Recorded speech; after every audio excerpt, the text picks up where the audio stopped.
តើកត្តាអ្វីដែលធ្វើឲ្យកីឡាករគុនខ្មែរដ៏ល្បីឈ្មោះធឿនធារាធ្លាក់ទម្រង់វាយនិងចាញ់ញឹកញាប់បែបនេះបងប្អូនដឹងទេថាកីឡាករគុនខ្មែរធឿនធារាពីប្រកួត3ប្រកួតចុងក្រោយនេះគេធ្វើពុំសូវបានល្អនោះទេដោយចាញ់ការប្រកួតសន្លប់ទាំងពីរប្រកួតតែម្ដងដោយដៃគូតែម្នាក់ទេផ្ដួលឲ្យធឿនធារាសន្លប់គឺកីឡាកររ៉ូស្លាននេះឯងហើយកីឡាកររ៉ូស្លាននេះបានផ្ដួលធឿនធារានៅក្នុងទឹកមួយទាំងពីរលើកតែម្ដងដោយលើកទី1ផ្ដួលធឿនធារាបាទដោយធឿនធារាឈឺភ្នែកនៅក្នុងទឹកទី1កាលពីប្រហែលខែមុនហើយនៅក្នុងខែមួយនេះបាទកីឡាករធឿនធារាក៏សន្លប់នៅក្នុងទឹកទី1ម្ដងទៀតដោយកីឡាកររ៉ូស្លានដូចគ្នាដោយកីឡាកររ៉ូស្លាននេះរវាយចំបាទពោះទឹករបស់ធឿនធារាធ្វើឲ្យធឿនធារាបាទសន្លប់បាទក្រោកឈរឬនោះទេហើយក៏ត្រូវបានអាជ្ញាកណ្ដាលនឹងមកបញ្ឈប់នៅក្នុងទឹកទី1ដូចគ្នាតែម្ដងហើយនៅក្នុងនោះយើងក៏លេចទៅមើលមហាជនជាច្រើនដែលឃើញធឿនធារាចាញ់បែបនេះអ្នកខ្លះក៏បានខមមិនរិះគន់កីឡាករធឿនធារាថាដោយសារតែកីឡាករធឿនធារានឹងបាទលេងបាល់ទះនិងបាល់ទាត់ច្រើនពេកទើបធ្វើឲ្យកីឡាករធឿនធារាបាទធ្លាក់ទម្រង់ប្រកួតបែបនេះហើយចាញ់ញឹកញាប់ខ្លាំងមែនទែនដោយអ្នកខ្លះទៀតក៏បានបាទលើកឡើងថាបាទធឿនធារានឹងបាទមិនសូវវឹកហាត់ទេលេងបាល់ទះនិងដើរបាញ់កណ្ដោបាទទៅធ្វើអ្វីៗនៅឯស្រុកកំណើតនោះបាទគឺមិនសូវស្ដាប់គ្រូបាទហើយក៏មិនសូវវឹកហាត់នោះដែរទើបធ្វើឲ្យធឿនធារានឹងបាទធ្លាក់ទម្រង់ប្រកួតបែបនេះបាទ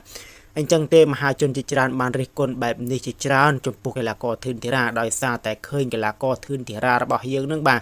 ធ្លាក់ទម្រង់ប្រកួតខ្លាំងមែនទែនបងប្អូនអរគ្នាកាលពីបាទប្រហែលសប្តាហ៍នេះបាទគឺចាញ់ជាប់គ្នាតែម្ដងបាទកងគុនខ្មែរធឿនធារាពីប្រកួត3ប្រកួតចុងក្រោយនេះគេធ្វើពុំសូវបានល្អនោះទេដោយចាញ់ការប្រកួតសន្លប់ទាំងពីរប្រកួតតែម្ដងដោយដៃគូតែម្នាក់ទេផ្ដួលឲ្យធឿនធារាសន្លប់គឺកីឡាកររ៉ូស្លាននេះឯងហើយកីឡាកររ៉ូស្លាននេះបានផ្ដួលធឿនធារានៅក្នុងទឹកមួយទាំងពីរលើកតែម្ដងដោយលើកទី1ផ្ដួលធឿនធារាបាទដោយធឿនធារាឈឺភ្នែកនៅក្នុងទឹកទី1កាលពីប្រហែលខែមុនហើយនៅក្នុងខែមួយនេះបាទកីឡាករធឿនធារាក៏សន្លប់នៅក្នុងទឹកទី1ម្ដងទៀតដោយកីឡាកររ៉ូស្លានដូចគ្នា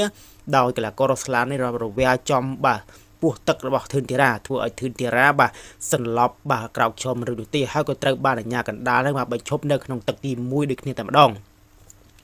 ហើយនៅក្នុងនោះយើងក៏លេចទៅមើលមហាជនជាច្រើនដែលឃើញធឿនធារាចាញ់បែបនេះអ្នកខ្លះក៏បានខមមិនរិះគន់កីឡាករធឿនធារាថាដោយសារតែកីឡាករធឿនធារានឹងបាទលេងបាល់ទះនិងបាល់ទាត់ច្រើនពេកទើបធ្វើឲ្យកីឡាករធឿនធារាបាទធ្លាក់ទម្រង់ប្រកួតបែបនេះហើយចាញ់ញឹកញាប់ខ្លាំងមែនទែនដោយអ្នកខ្លះទៀតក៏បានបាទលើកឡើងថាបាទធឿនធារានឹងបាទមិនសូវវឹកហាត់ទេលេងបាល់ទះនិងដើរបាញ់កណ្ដោបាទទៅធ្វើអ្វីៗនៅឯស្រុកកំណើតនោះបាទគឺមិនសូវស្ដាប់គ្រូបាទហើយក៏មិនសូវវឹកហាត់នោះដែរទើបធ្វើឲ្យធឿនធារានឹងបាទធ្លាក់ទម្រង់ប្រកួតបែបនេះបាទអញ្ចឹងទេមហាជនជាច្រើនបានរិះគន់បែបនេះជាច្រើនចំពោះកីឡាករធឿនធារាដោយសារតែឃើញកីឡាករធឿនធារារបស់យើងនឹងបាទធ្លាក់ទម្រង់ប្រកួតខ្លាំងមែនទែនបងប្អូនអរគ្នាកាលពីបាទប្រហែលសប្តាហ៍នេះបាទគឺចាញ់ជាប់គ្នាតែម្ដងបាទអញ្ចឹងជាចុងក្រោយនៃវីដេអូនេះសូមបងប្អូនអរគ្នាខមមិនជាការបញ្ចេញមតិនៅខាងក្រោមវីដេអូនេះទាំងអស់គ្នា